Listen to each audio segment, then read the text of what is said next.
Duchess Cecilie of Mecklenburg-Schwerin, born Cecilie Auguste Marie. On the 20th of September, 1886 in Schwerin, Cecilie was the last German crown princess and crown princess of Prussia as the wife of Wilhelm, German crown prince, the son of Wilhelm II, German emperor. Cecilie was the youngest daughter of Frederick Francis III, Grand Duke of Mecklenburg-Schwerin and Grand Duchess Anastasia Mikhailovna of Russia.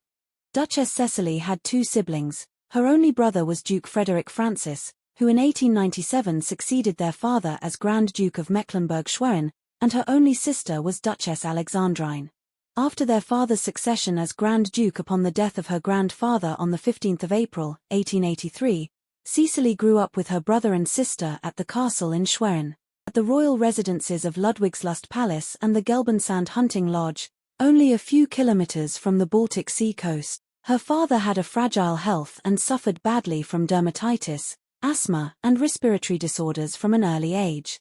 The wet, damp, and cold northern European climate of Mecklenburg was not good for his health, and as a result, Cecilie spent a large amount of time with her family away from Mecklenburg, by the Lake Geneva, and in Palermo, Baden-Baden, and Cannes in the south of France, where the family owned a large estate, the Villa Wenden.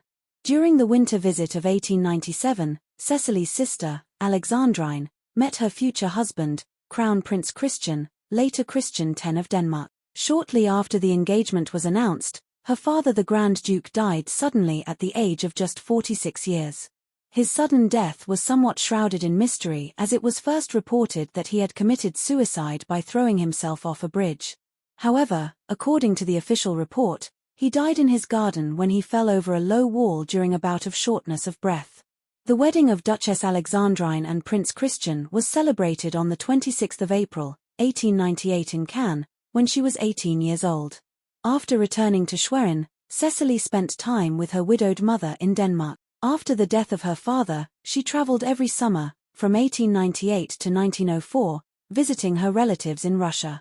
Cecilie lived there in Mikhailovskoe on Kronstadt Bay, the country home of her maternal grandfather, Grand Duke Michael Nikolaevich of Russia.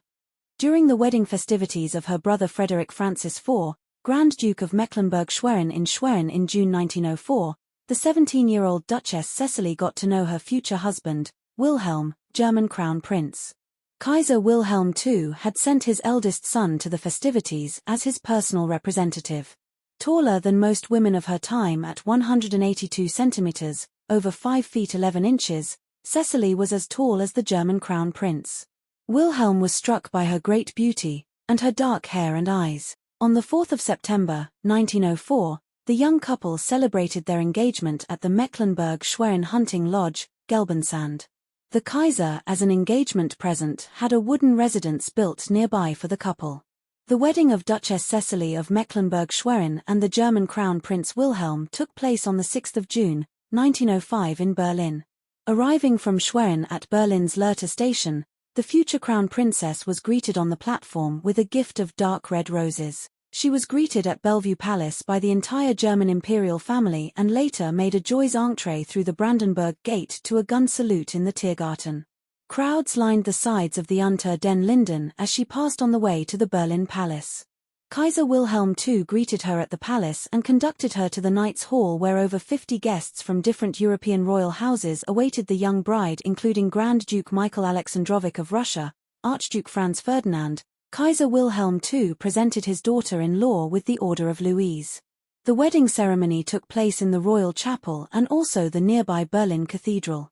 The royal couple received as wedding presents jewelry, silverware, and porcelain. At the wish of the bride, Richard Wagner's famous wedding march from Lohengrin was played along with music from Die Meistersinger von Nürnberg conducted by Richard Strauss. On her wedding day, Duchess Cecilie of Mecklenburg-Schwerin became Her Imperial and Royal Highness the German Crown Princess and Crown Princess of Prussia. She was expected to one day become German Empress and Queen of Prussia. As German Crown Princess, Cecilie quickly became one of the most beloved members of the German imperial house. She was known for her elegance and fashion consciousness. It was not long before her fashion style was copied by many women throughout the German Empire. After the end of the wedding festivities, the crown princely couple made their summer residence at the Marble Palace in Potsdam. Every year at the beginning of the court season in January, the couple would return to the Crown Prince Palace in Berlin on Unter den Linden. Cecilie's first child was born on the 4th of July, 1906 and given the traditional Hohenzollern name of Wilhelm. At the time, the German monarchy appeared to be very secure. Nonetheless, in private she had a fiery temper, not countenancing contradiction. Although in public the marriage of the Crown Prince and Princess appeared to be perfect, cracks quickly appeared due to the Crown Prince's wandering eye and controlling behavior. Very early on, he began a series of affairs that strained the relationship between husband and wife, on one occasion announcing to his wife his latest escapade, whereupon she thought of drowning herself. In spite of her husband's unfaithfulness, however, Cecilie had given birth to 6 children by 1917. Prince Wilhelm of Prussia, born in 1906. Prince Louis Ferdinand of Prussia, head of the House of Hohenzollern, born in 1907. Prince Hubertus of Prussia, 1909. Prince Friedrich George of Prussia, 1911. Princess Alexandrine of Prussia, 1915. Princess Cecilie of Prussia, 1917. She herself developed a passionate relationship with Baron Otto von Dungen. Cecilie made considerable impact in a number of areas, including women's education. Several schools and roads were named after her. On the 6th of December, 1906, the Crown Princess christened at AG Vulcan-Stettin the Lloyd steamship, SS Kronprinzessin Cecilie. For Cecilie, who had a great passion for the sea since childhood, the gesture brought her great joy and honor. Towards the end of 1910, the couple undertook a tour to Ceylon, India, and Egypt. Cecilie's life back in Berlin was made up of a constant round of royal duties, attending military parades, gala state banquets, official ceremonies, and other courtly expectations, including state visits to foreign courts, including that of the Austrian Emperor Franz Joseph in Vienna. In May 1911, Cecilie with the Crown Prince visited the Russian imperial court in St. Petersburg.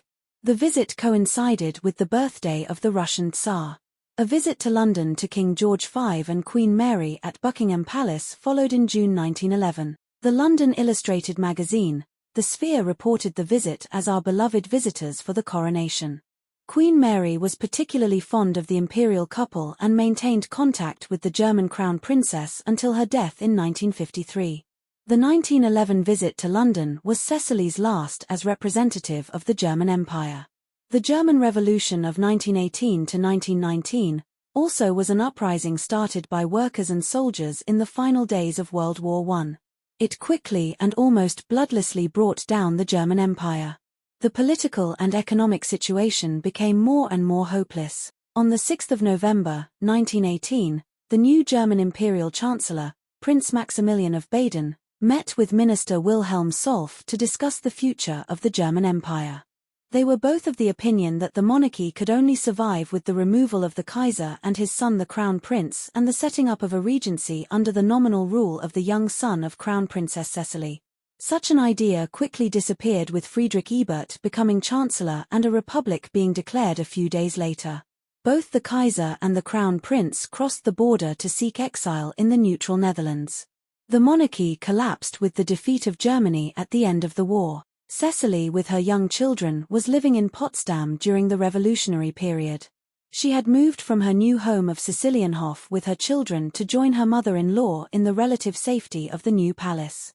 It was here that the Empress Auguste Victoria informed her daughter-in-law, "The revolution has broken out. The Kaiser has abdicated. The war is lost." The former Crown Princess was nothing but realistic about the new political situation confronting her family and Germany. The former Empress went into exile to join her husband. The Crown Princess was quite prepared to do the same, but wanted to stay in Germany with her children if at all possible. This she was allowed to do, and on the 14th of November, she quietly left the new palace and returned to her private home of Sicilienhof. As a result of a change of circumstances, Cecilie reduced her household staff by 50%. Her children's tutor also left her service, and as a result her 2 eldest sons, Princes Wilhelm and Louis Ferdinand, for the first time attended as day students at a nearby school. Cecilie had considerable sympathy for the plight of the German people. Wilhelm was only allowed to return to Germany from his enforced exile in 1923. Before then, visits to him were difficult. Fortunately for the Hohenzollern family, they still possessed considerable private holdings in Germany due to a provisional agreement worked out between the Hohenzollern family and the Prussian state in November 1920. Castle Owls, a castle with 10,000 hectares of workable land in Silesia, now in modern-day Poland, provided substantial income for Cecilie's family. In the absence of her husband, Cecilie became the leading figure in the once ruling house of Hohenzollern. The former crown princess was under no illusions that the empire would be restored, unlike her father-in-law exiled in Doorn in the Netherlands. His return was completely impossible. With the election of Gustav Stresemann as Chancellor of the Weimar Republic in August 1923, negotiations for the former crown prince commenced. On the evening of the 13th of November, 1923, Cecilie met her husband at Castle Owls. The years of separation and the behavior of Wilhelm had made the marriage now merely one in name only, but Cecilie was determined to keep things together even at a distance. More and more she lived in Cecilienhof at Potsdam, while her husband lived in Silesia. The couple would come together when necessary for the sake of family unity for occasions such as family weddings, confirmation of children, christenings, and funerals. In 1927, a final financial agreement was reached between the Hohenzollerns and the Prussian state. Cecilie remained active within several charity organizations such as the Queen Louise Fund, chair of the Fatherland's Women Union and the Ladies of the Order of St. John, while keeping clear of any political involvement. With the coming to power of the Nazi Party of Adolf Hitler in 1933, all such charitable organizations were dissolved. During 1933 to 1945, Cecilie lived a private life at Cecilienhof. Her eldest son, Wilhelm, forfeited his position as possible heir when he married Dorothea von Salviati on 3 June, 1933. This occurred as she was not from a suitable royal family. Even though the royal house was formally deposed, its strict house rules persisted. The former crown prince and princess were more understanding of their son than the exiled Kaiser. Cecilie was not perturbed and made the best of the situation and was delighted when she became a grandmother for the first time on 7 June, 1934. In 1935, Cecilie's second son worked, after studying economics and working for a time in the United States as a mechanic for Ford Motor Company, then with Lufthansa. Her third son, Hubertus, after spending a period of time farming, joined the military and then the Air Force to become a pilot. The youngest son, Friedrich, went into business. In May 1938, Prince Louis Ferdinand married Grand Duchess Kira Kirillovna of Russia, daughter of the pretender to the Russian throne, Grand Duke Cyril Vladimirovich, at Cecilienhof. It would be the last great family occasion before the outbreak of war in September 1939. A period of relative calm for Cecilie's family and for Germany came to an end with the outbreak of World War II in September 1939. Cecilie's 24-year-old nephew, Prince Oskar, fell as a casualty 5 days after the start of the invasion of Poland. More personal tragedy occurred when Wilhelm was mortally wounded in battle at Valenciennes in France on 23 May, 1940. He died on 26 May in a field hospital at Nivelle. His funeral took place in the Church of Peace at Potsdam on 29 May. Over 50,000 people lined the way to his final resting place in the antique temple near the remains of his grandmother, former Empress Auguste Victoria. The huge turnout in respect for a prince, who had died a hero's death, from the former ruling dynasty, alarmed and infuriated Adolf Hitler. As a result, no prince from a former German dynasty was allowed to serve at the front, and in 1943 Hitler ordered that they all be discharged from the armed forces. In 1941, the former Kaiser Wilhelm II died. At the age of 55, Cecilie's husband became head of the House of Hohenzollern. While under the monarchy this would have meant a great change for Cecilie and her husband, the change was potentially dangerous because of the leader of the Nazi German state. During this time, Cecilie and her husband increasingly retreated to Castle Owls to live a quiet life, far away from the dangers of Berlin. Even Potsdam, only 30 minutes away by train from the capital, was too close for comfort. With the war going badly, Cecilie and her family left the advancing danger of the Soviet army to return to Potsdam, where they celebrated Christmas in December 1944. It would be the last such occasion at her beloved home. In February 1945, Cecilie left Cecilienhof for the last time. Cecilie fled the Soviet army in February 1945 to the sanatorium of Dr. Paul Sotia, personal physician of Kaiser Wilhelm II, Fürstenhof in Bad Kissingen in Bavaria. On the 20th of September, 1946, she celebrated her 60th birthday. She was joined on this occasion by her husband and some of their children. Wilhelm had settled into a small house in Hechingen. Tragedy struck again when yet another son, Hubertus, died from appendicitis on the 8th of April, 1950. In early 1951, the health of the former Crown Prince deteriorated and on the 20th of July he died. On the 26th of July, his funeral took place at Castle Hohenzollern, where he was buried in the ground near an urn containing the ashes of the late Hubertus. On the arm of her son, Louis Ferdinand, Cecilie bade a final farewell to her husband. She remained in Bad Kissingen until 1952 when she moved to an apartment in the Frauenkopf district of Stuttgart. In 1952, Cecilie's memoirs, Remembrances, were published. In an act of healing and friendship, the former Crown Princess Cecilie was received by King George V's widow, Queen Mary, in May 1952 during a visit to England. Cecilie visited for the first time to attend the christening of her granddaughter, Princess Victoria Marina of Prussia, the daughter of her son Frederick. Tragedy once again struck when Cecilie's sister, the Danish Queen Mother, Queen Alexandrine, died on the 28th of December of the same year. On the 3rd of January, 1953, Cecilie attended her funeral at Roskilde Cathedral in Denmark. From this time on, the former Crown Princess never fully recovered. She managed to struggle on with the help of her family until the 6th of May, 1954, when she died on a visit to Bad Kissingen. It was the 72nd birthday of her late husband. On the 12th of May, 1954, her funeral took place and her remains were interred next to Crown Prince Wilhelm in the grounds of Castle Hohenzollern.